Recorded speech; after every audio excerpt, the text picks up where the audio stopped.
La Santísima Trinidad. La Iglesia profesa su fe en el Dios que es único y que es al mismo tiempo una Trinidad santísima e inefable de personas como Padre, Hijo y Espíritu Santo. Y la Iglesia vive de esta verdad que está contenida en los más antiguos símbolos de la fe y recordada en nuestros tiempos por Pablo VI con ocasión del 1900 aniversario del martirio de los santos apóstoles Pedro y Pablo. Esto se hizo en 1968, en el símbolo de que él mismo presentó y que se conoce universalmente como el credo del pueblo de Dios. Recordemos que esto lo hizo Pablo VI en ocasión del 1900 aniversario del martirio de los santos apóstoles Pedro y Pablo en 1968.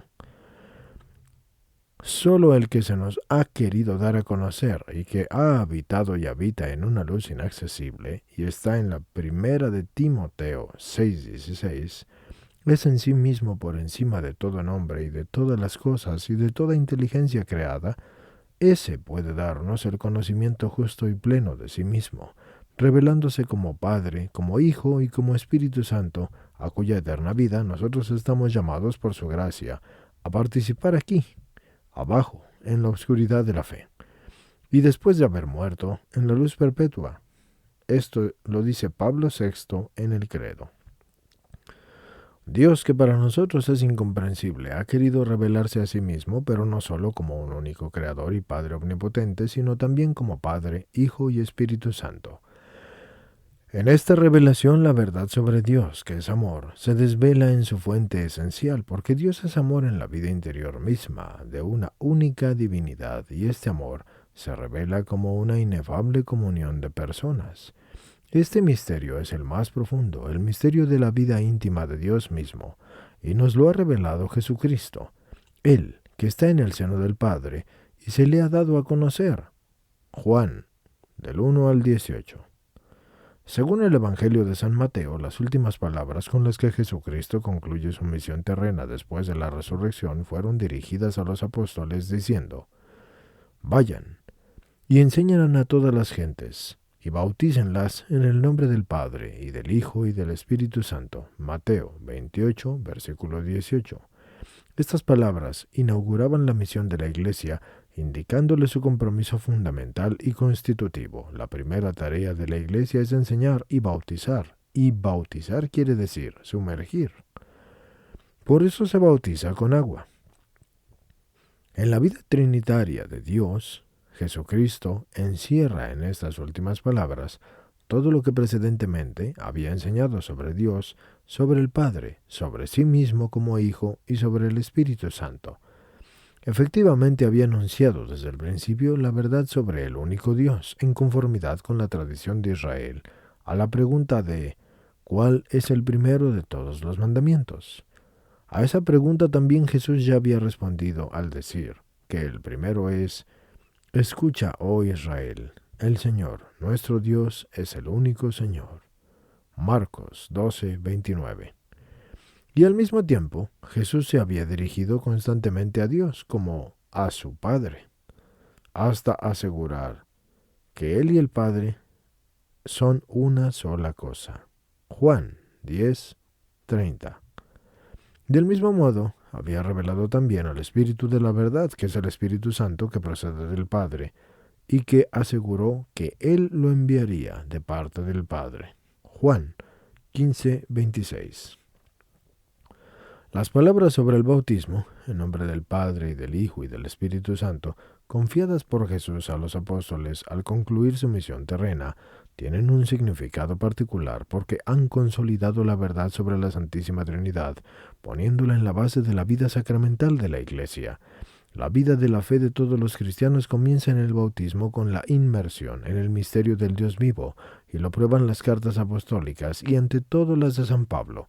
Entre las fórmulas trinitarias que contienen las más conocidas y constantemente usadas en la liturgia, es la que se halla en la segunda carta de los Corintios: la gracia de nuestro Señor Jesucristo, el amor de Dios Padre y la comunión del Espíritu Santo esté con todos ustedes. Esto está en la segunda de Corintios 13:13. Encontramos otras en la primera carta de los Corintios y en la de los Efesios y también en la primera carta de San Pedro al comienzo del primer capítulo. Como un reflejo, todo el desarrollo de la vida de oración de la Iglesia ha asumido una conciencia y un aliento trinitario en el Espíritu por Cristo al Padre.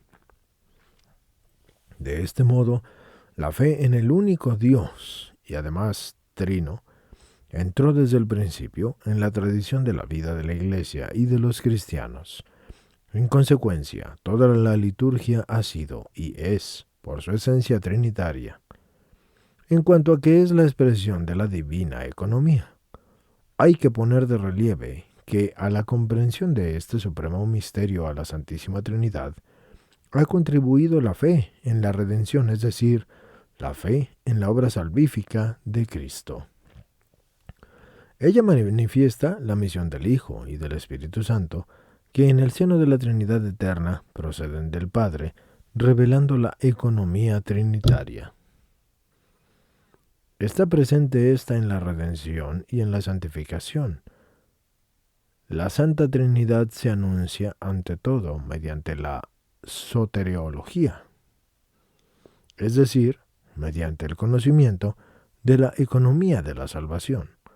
De nuevo, el conocimiento de la economía de la salvación es llamado soteriología. Y esto es lo que Cristo anuncia y realiza en su misión mesiánica. De este conocimiento arranca el camino para el conocimiento de la Trinidad inmanente del misterio de la vida íntima de Dios. En este sentido, el Nuevo Testamento contiene la plenitud de la revelación trinitaria, es decir, el único Dios, al revelarse en Jesucristo, por una parte desvela quién es Dios para el hombre, y por otra descubre quién es Dios en sí mismo, es decir, en su vida íntima. La verdad, Dios es amor, pero también es la verdad, también es la justicia y la perfección. Primera de Juan 4:16. Expresada en la primera carta de Juan, posee aquí el valor de la clave de la bóveda.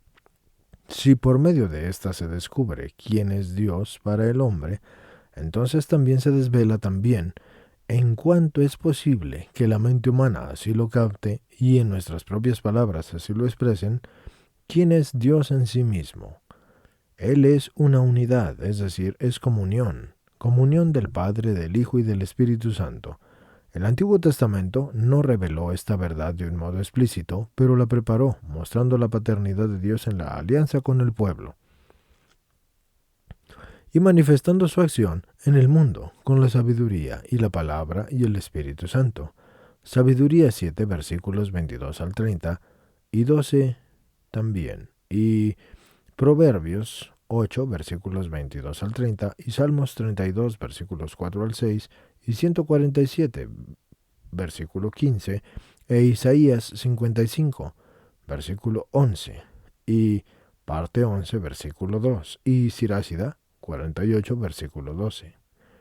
El Antiguo Testamento principalmente consolidó ante todo en Israel y luego fuera de él la verdad sobre el único Dios. El quicio de la religión monoteísta se debe concluir, pues, en el Nuevo Testamento, porque éste trajo la plenitud de la revelación sobre la Santísima Trinidad, y que la verdad trinitaria ha estado desde el principio en la raíz de la fe viva de la comunidad cristiana por medio del bautismo y de la liturgia. Simultáneamente iban las reglas de la fe con las que nos encontramos. Abundantemente así también tanto en las cartas apostólicas como en el testimonio del querigma, de la catequesis y de la oración de la Iglesia. Un tema aparte de la formación del dogma trinitario en el contexto de la defensa contra las herejías de los primeros siglos. La verdad sobre Dios uno y trino es el más profundo misterio de la fe y también el más difícil de comprender. Se presentaba, pues, la posibilidad de interpretaciones equivocadas y especialmente cuando el cristianismo se puso en contacto con la cultura y la filosofía griegas. Se trataba de inscribir correctamente el misterio del Dios trino y uno en la terminología del será, es decir, de expresar de una manera precisa, en el lenguaje filosófico de la época, los conceptos que definían inequívocamente tanto la unidad como la Trinidad del Dios de nuestra revelación. Esto sucedió ante todo en los dos grandes concilios ecuménicos de Nicea en el año 325 y de Constantinopla en el año 381. El fruto del magisterio de estos concilios es el credo niceno-constantinopolitano, con el que desde aquellos tiempos la Iglesia expresa su fe en el Dios uno y trino que es Padre, Hijo y Espíritu Santo, recordando la obra de los concilios. Así pues, hay que nombrar a algunos teólogos especialmente beneméritos, sobre todo entre los padres de la Iglesia. Del siglo V proviene el llamado el símbolo atanasiano, que comienza con la palabra quicumque. Esta constituye una especie de comentario al símbolo niceno-constantinopolitano. El credo del pueblo de Dios de Pablo VI confirma la fe de la Iglesia primitiva cuando proclama: los mutuos vínculos que constituyen eternamente las tres personas, que son cada una el único e idéntico ser divino, son la bienaventurada vida íntima de Dios, que es 3 veces santo, infinitamente más allá de todo lo que nosotros podemos concebir según la humanidad medida. Pablo VI en el credo. Es realmente inefable y Santísima Trinidad y único Dios.